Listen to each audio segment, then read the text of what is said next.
Good morning, Chelsea. Well, taking a look across the southeast, what we're starting to see so far starting off for this morning, plenty of sunshine. Things look great out there, but this sunshine is really going to work to warm us up heading into the remainder of today. But sunny skies so far to start, just a mix of cloud cover out there. But taking a live view downtown right now, things look nice. So far seeing those blue sunny skies, temperatures resting in the upper 80s. Dew points, however, mid 70s. So the feels like temperatures out there already feeling like 97 degrees to start off for this morning. That trend will only continue heading later on into today, but feeling a lot hotter out there. Again, heat advisories once again in effect for our inland areas. This pink coloration, pink purple, that's really going to be those excessive heat warnings. That criteria just means it's going to be feeling even hotter out there once you really take that heat and that humidity into account. The threats that we're looking at heading into today is really those extreme heat indices. Our inland spots could possibly feel like up to 105 to 112 degrees, and our coastal areas where we're starting to see more of that purple coloration, an entire portion of Mobile County could get to feeling like over 115 degrees. Yesterday when I was looking during the afternoon, there were portions of the Gulf Coast, especially Foley, that was feeling like 120 degrees just around 4 o'clock. Only expecting that to continue heading into today. Now over the next 24 hours, here's a look at those heat indices bumping up into the triple digits. We're almost there so far for this morning. Overnight, we're going to be feeling warm, and then by tomorrow morning, we repeat once again upper 90s for the feels like temperatures closer towards 9 a.m. Now taking a look at the rip current risk heading into today. So we're going to talk about rip currents just a little bit because these are actually pretty strong across the Gulf Coast right now. We've been reporting on this for about the past 2 weeks. So in case you're visiting us here on the Gulf Coast, even if the water looks calm, please make sure that you're being careful out there. I'm going to go ahead and bump these up to moderate really just because what we're starting to see across the Gulf Coast is a lot of folks being impacted by this just in the 2 weeks alone. 11 deaths here on the Gulf Coast. That surf height just around 1 foot. The waves look fantastic. You're going to want to get in there. It's hot. You want to relax. But again, please always know where the closest lifeguard stand is and also know what beach you're located on. Floaties will also help in any of these instances too. So again, just be careful out there. Keep a close eye on your kids. I'm going to keep a close eye on your forecast and have another update coming up in just a little bit. Chelsea. Well, we are in the kitchen with Lucy Greer once again, and she is making a red, white, and blueberry trifle. And Lucy, everyone was talking about this yesterday. I have yet to actually see it, though. Okay, so I'm excited to check it out. You're totally in for a treat.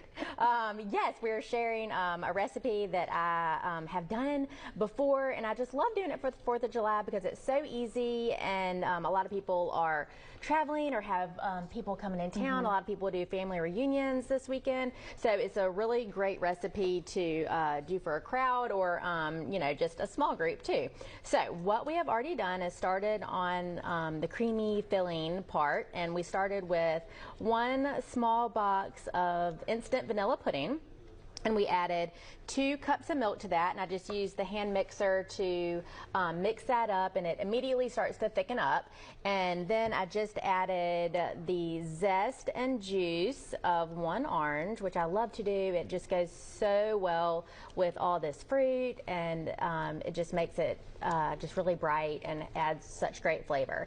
So the last part to our filling here is just 8 ounces of whipped topping, and I just let it defrost and, you know, soften up. And of course, if you're in a rush, you can pop this in the microwave just for a few minutes at a time, not minutes, a few seconds at a time until it softens. And so I'm just going to fold this in, and then that is our filling part.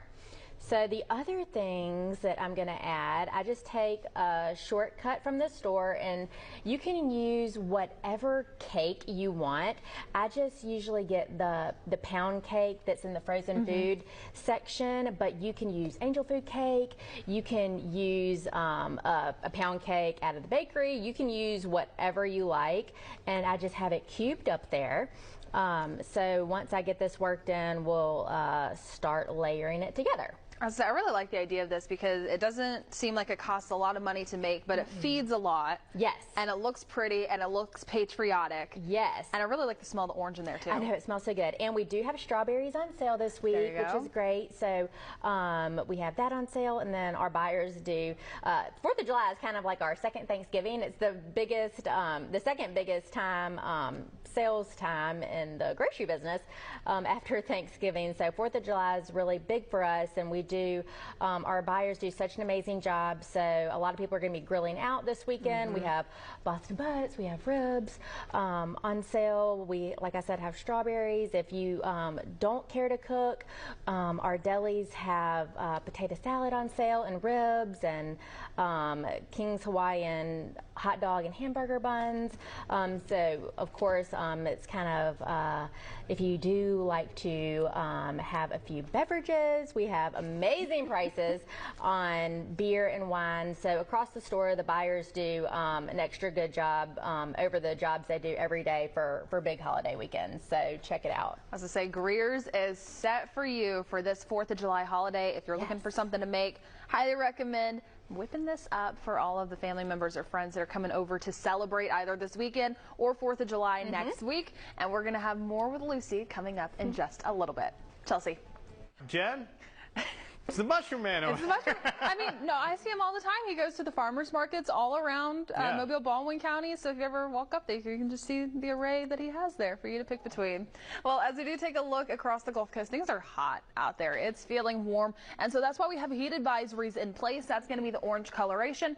And then also that purple coloration, that's going to be excessive heat warnings. Now, every single National Weather Service office, they have their own criteria for issuing these alerts. And so that's going to be why some of our counties are left out of this, but that doesn't mean it's not going to be hot. You're just not seeing those temperatures rise to that criteria. So it's going to be warm all across the Gulf Coast. Pretty much everywhere is going to be seeing triple-digit heat indices heading into the remainder of today. Now, taking a look at the temperatures versus the heat index. So that air temperature on top, the feels like temperature on bottom in yellow there. Once you take that heat and that humidity into account, it's going to be feeling pretty warm. So we make our way into this afternoon. We start to see temperatures rising. Some areas getting into the mid to upper 90s for daytime highs.